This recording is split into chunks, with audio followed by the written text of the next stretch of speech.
శుక్లాంబరధరం విష్ణుం శశివర్ణం చతుర్భుజం ప్రసన్నవదనం ధ్యాయేత్ సర్వవిఘ్నోపశాంతయే అగజానన పద్మార్కం గజానన మహార్నిశం అనేకదంతం భక్తానాం ఏకదంతం ఉపాస్మహే. ఓం గం గణపతయే నమః.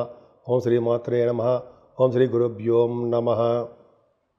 మనం ఇప్పుడు జూన్ 29 నుంచి జూలై 5వ తారీఖు వరకు కూడా ఆ వారం రోజులు గ్రహాల ప్రభావం తెలుసుకుందామండి. దానికంటే ముందర నా పేరు వాడరేవ్ ఆదినారాయణరావు శర్మ. మిథున రాశి వారికి రవి గురువులు రాశిలో ఉండడం వల్ల డేరింగ్ అండ్ యాక్షన్గా ప్రతి పనులను ముందంజలు ఉండేది చేస్తూనే ఉంటారు. తండ్రి గారికి ఆరోగ్యం చాలా బాగుంటుంది, డైనమిక్గా ఉంటారు. నాన్నగారు చాలా బాగుంటుందండి. రవి గురువులు విశేషమైన సంపదలు కలిగిస్తారు. ఈవెన్ దో రవి మీకు పాపి మేలఫిక్ అయినా సరే గురువులు పక్కన ఉన్నారు కాబట్టి రవి గురువులు మంచి యోగాన్ని కలిగిస్తారు. ముఖ్యంగా రవి గురువులు మీ రాశికి మంచి వాళ్ళే కాదు, కానీ మంచి యోగానే ఇస్తారు. బుధుడు ద్వితీయ భావం ఉండడం వల్ల చక్కటి వాక్కు, కంటి చూపులు బాగా ఇస్తాడు ఆయన. ఎక్కువగా మాట్లాడితే శక్తి మీకు ఉంటుంది. ధన సంపాదనలో ఎప్పుడు ఎవరికి తీసిపోరు అనమాట. ఎదుటి వాళ్ళకి ధనం ఇచ్చే పొజిషన్లో మీ శక్తి ఉండబోతోంది అంటే సందేహం లేదు. బుధుడు చాలా బాగున్నాడు, రాష్ట్రాధిపతి. అలాగే పాటలు పాడే వాళ్ళకి, నృత్య కళాకారులకి, అలాగే యాంకరింగ్ చేసే వాళ్ళకి మంచి అవకాశాలు వస్తాయండి. కుజుడు ప్రభావం, చంద్ర కేతువులు అంటే చంద్ర కుజులు చంద్రమంగళ యోగంలో 30 తారీఖు 1 తారీఖు ఉండడం వల్ల మీరు భూములు, వాహనాలు కొనుక్కోవడానికి అవకాశం ఉందండి. అదే అపార్ట్మెంట్లు అనుకుందాం, అవి కొనుక్కోవడానికి అవకాశం ఉంది. కొంతమంది రియల్ ఎస్టేట్ రంగంలో దూసుకుపోతారు. తర్వాత ఏమో వాళ్ళ యొక్క ఫలితాలు వాళ్ళే చూసుకుంటారు, అద్భుతంగా ఉంటాయి. ఏదేమైనా కంఫర్టబుల్నెస్ తక్కువ ఉండే, విద్యలో ఆటంకాలు ఎదురవుతూ ఉంటాయి. అలాగే తల్లిగారికి ఆర్థిక పరిస్థితి, ఆరోగ్య పరిస్థితి కొద్దిగా చిన్నగా ఇబ్బందికరంగా ఉంటుంది. ఆవిడికి జాతక ప్రకారం ఆధారపడి ఉండేది అనుకోండి, మనమే భయపడాల్సిన అవసరం ఏం లేదు. ఏదైనా పుత్ర సంతాన యోగం కలగడానికి ఎక్కువ అవకాశాలు మీలో ఉన్నాయి. సంతాన యోగ్యత చాలా బాగుంది. అంతేకాకుండా మీ రాశి వారికి పంచమస్థాయి గురు ప్రభావం వల్ల సాహిత్య రంగం అనుసర సంగీతము, సాహిత్యం ఉంటాం కదా. ఇందాక సంగీతం గురించి చెప్పా. సాహిత్య రంగంలో ఉన్న వాళ్ళకి రచయితలుగా బాగా డబ్బులు సంపాదించుకుంటారు. వాళ్ళ పేరు ప్రఖ్యాతలు అద్భుతంగా ఉంటాయి. అదే కాకుండా స్టాక్ మార్కెట్లో కూడా దూసుకుపోతూ ఉంటారు. అంతే వాళ్ళు కూడా ఎక్స్పీరియన్స్డ్ హ్యాండ్స్ అయి ఉండాలి. అలాగే ఇన్వెస్ట్మెంట్ చేసుకునే వాళ్ళకి బాగుంటుంది. నేను ఎవ్వరికి కూడా స్టాక్ మార్కెట్లో ఉండండి, చేయండి అని ఎవ్వరికీ నేను చెప్పను, నాకు అవసరం లేదు. కాకపోతే అంటే మీకు సప్తమ భావాన్ని కూడా గురుదృష్టి ఉండడం వల్ల, అలాగే మీ భార్యాభర్తలు కలిసి ఉండడమే కాకుండా హాయిగా హ్యాపీగా సంతోషకరంగా ఉండడానికి అవకాశాలు ఎక్కువ. అంతేకాదండి, మీరు వ్యాపార అభివృద్ధి చాలా బాగుంటుంది. వ్యాపార అభివృద్ధి అంటే ఏంటంటే మీరు చేస్తున్న ఏ వ్యాపారం అన్నది, అందుకే సప్తమ స్థానము, కడతర స్థానము, విజయస్థానము, సక్సెస్ స్థానం అంటాం కదా. మీ వ్యాపార అభివృద్ధి దరిద్ర ప్రవర్ధమానం అయిపోతూనే ఉంటుంది. మీ రాశి వారికి భాగ్యస్థానంలో రాహు ఉన్నాడు కదా. రాహు బాహుమేకి ఎక్కించి తిప్పుతాడు. ఎందుకంటే కుంభరాశిలో, వాయుతత్వ రాశిలో రాహులు అంటే ఫ్లైట్లో తిరుగుతారు, ఎక్కువగా ఫ్లైట్లో తిరుగుతారు. అంటే ఇమ్మీడియట్గా కాదు, మీ జాతకాల రీత్యా 1.5 year ఉంటుంది రాహు ఉంటాడు. కాబట్టి 1.5 yearలో మీరు చక్కగా ఫ్లైట్లకి సరదాగా కాలక్షేపం చేస్తూ ఆ పుణ్యక్షేత్ర దర్శనాలు, కాశీ వంటి క్షేత్ర దర్శనాలు, విద్య అంటే జనరల్గా ఉద్యోగం కోసము, విద్య కోసము, విదేశ పర్యటనలు చాలా మీకు అనుకూలంగా రాహు మీకు ఒక రూట్ పాత్ ఏర్పాటు చేశాడు. మీదే ఆలస్యం. కష్టపడండి, చదవండి, విదేశాలు వెళ్ళండి, కష్టపడండి, ఉద్యోగాలు తెచ్చుకోండి, విదేశాలు వెళ్ళండి. అలాగా విదేశాలు వెళ్ళిపోవాలని నేను కోరుకొని ఉంటాయి. అంటే మీ చదువు రీత్యా విదేశాలు తీసుకోవడానికి కొంతమంది జాతకాలు ఆధారపడి ఉంటుంది. ఇద్దరు శని దశమస్థానంలో శని పొలిటికల్ రంగంలో ఇన్ఫ్లుయెన్స్ చూపిస్తూ ఉంటాడు. అంటే పదవులు రావడము, ప్రజాదరణ, ప్రజాభిమానము, ప్రజలకి సేవ చేసుకోవడము, ఇవన్నీ కూడా ఉంటాయి. అంతేకాకుండా గంగా స్నానం చేయించడం మొనగాడు శనీశ్వరుడు. వ్యవసాయదారులకు వ్యవసాయం అంటే ఇష్టపడేటట్టు చేసేవాడు కూడా భగవంతుడే, శనీశ్వరుడే. అలాగా ఉన్న గ్రామాన్ని వదిలి బయటకు వచ్చే స్థితి చేసేవాడు శనీశ్వరుడే. అలాగే మీకు రకరకాలుగా మంచి మంచి యోగాన్ని కలిగించేవాడు, ప్రొఫెషనల్గా బాగా డెవలప్ చేసేవాడు కూడా శనీశ్వరుడే. కింద స్థాయి నుంచి పై స్థాయి వరకు కూడా కష్టపడి ఉద్యోగం చేసి పైకి వచ్చే స్థితికి తీసుకొచ్చేవాడు కూడా శనీశ్వరుడే.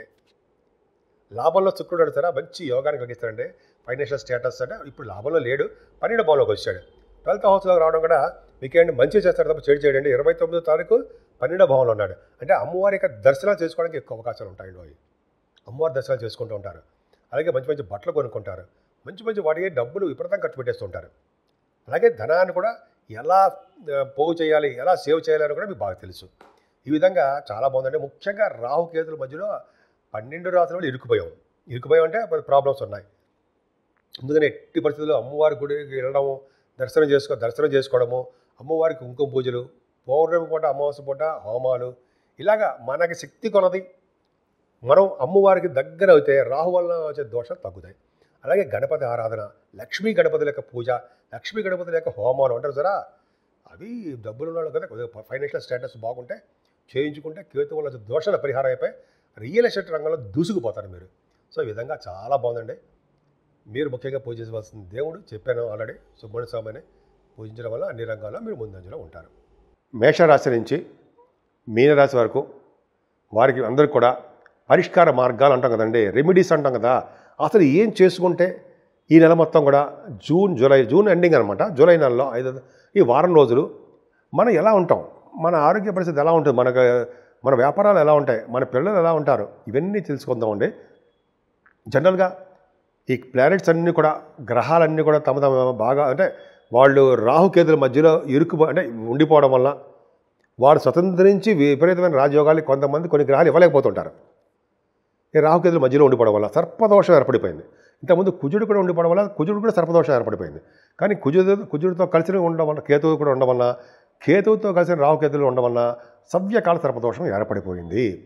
అయితే ఏంటయ్యా అంటే ఏం లేదండి, మనం ఈ భావాలను తప్పించంటే, ఈ సర్పదోషాలను తప్పించుకోవాలంటే మెయిన్ ఏంటంటే కాళహస్తి వెళ్ళి మనం పూజ చేసుకోవడమే.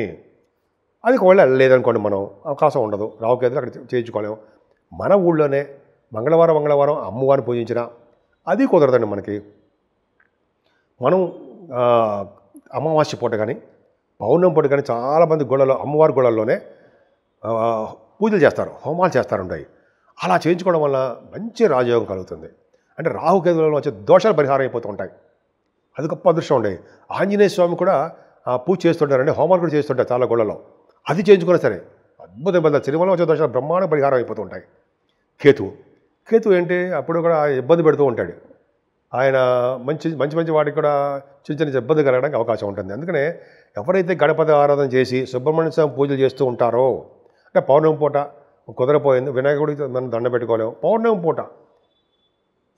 పూట పైగా పౌర్ణమి తర్వాత రోజు వచ్చే చవితి పూట అందాం. పౌర్ణమి చవితి సంకటహర చతుర్థి అంటాం. ఆ రోజు గరిక స్వామివారికి సమర్పించిన మల్లె పువ్వులు వినాయకుడితో సమర్పిస్తే వాళ్ళు అద్భుతమైన ఫలితాలు ఉంటాయని చెప్పి అంటారు, సందేహం లేదు. అలాగే సుబ్రహ్మణ్య స్వామి ఆరాధన చేసుకున్న ముఖ్యంగా శివుడికి మల్లె పువ్వులతోటి, అలాగే తులసి దళాలతోటి, మారేడు దళాలతోటి ఎవరు పూజ చేస్తారో వాళ్ళ ఇంట్లో స్థిరమైన లక్ష్మి ఉండడమే కాకుండా సంపూర్ణమైన ఆరోగ్యవంతులుగా ఉంటారు అని తెలుస్తోంది. అంతేకాకుండా వెంకటేశ్వర స్వామి ఆరాధన చాలా ఇంపార్టెంట్. కలియుగంలో పూజించవలసిన దేవుడు ఎవరంటే వినాయకుడు, అమ్మవారు, అలాగే వెంకటేశ్వర స్వామియే. వెంకటేశ్వర స్వామి పూజ చేసుకోవడం వల్ల, ఆయన గుడి దగ్గర ధ్వజస్తంభం దగ్గర అఖండ దీపారాధన చేసుకోవడం వలన, స్వామివారికి తులసి మాల సమర్పించడం వల్ల, తులసి దళాలతో పూజ చేయడం వల్ల, స్వామివారికి మంచి అద్భుతమైన మల్లెపూలతో పూజ చేయడం వల్ల, మల్లెపూల దండ సమర్పించడం వలన, మారేడు దళాలతో కూడా పూజ చేయడం వల్ల స్థిరమైన లక్ష్మి ఇంట్లో ఉండడమే కాకుండా స్వామివారి యొక్క కరుణా కటాక్షాలు ఉండి తీరుతాయన్నది సందేహం లేదు. సో ఆ విధంగా 12 రాశుల వాళ్ళకి మనం మనకి తగ్గట్టుగా మనకి భగవంతుడు ఇచ్చిన ప్రసాదంగా స్వీకరిస్తూ, మనకి ఏ దేవుడు ఇష్టం ఉంటే ఆ దేవుడికి పూజ చేసుకుంటూ నిమగ్నమైపోయి భక్తి శ్రద్ధలతో చేస్తే ఆ పూజ ఫలిస్తుంది. ఈ విధంగా అన్ని రాసుల వాళ్ళకి చాలా బాగుండాలని, అన్ని రంగాల్లో కూడా ముందంజలో ఉండాలని, ప్రతి శుభ విషయాలు వాటంతా అవే కలిసి వచ్చి మీరు ఆనందప్రదంగా ఉంటారని కూడా నేను మనస్ఫూర్తిగా కోరుకుంటున్నాను.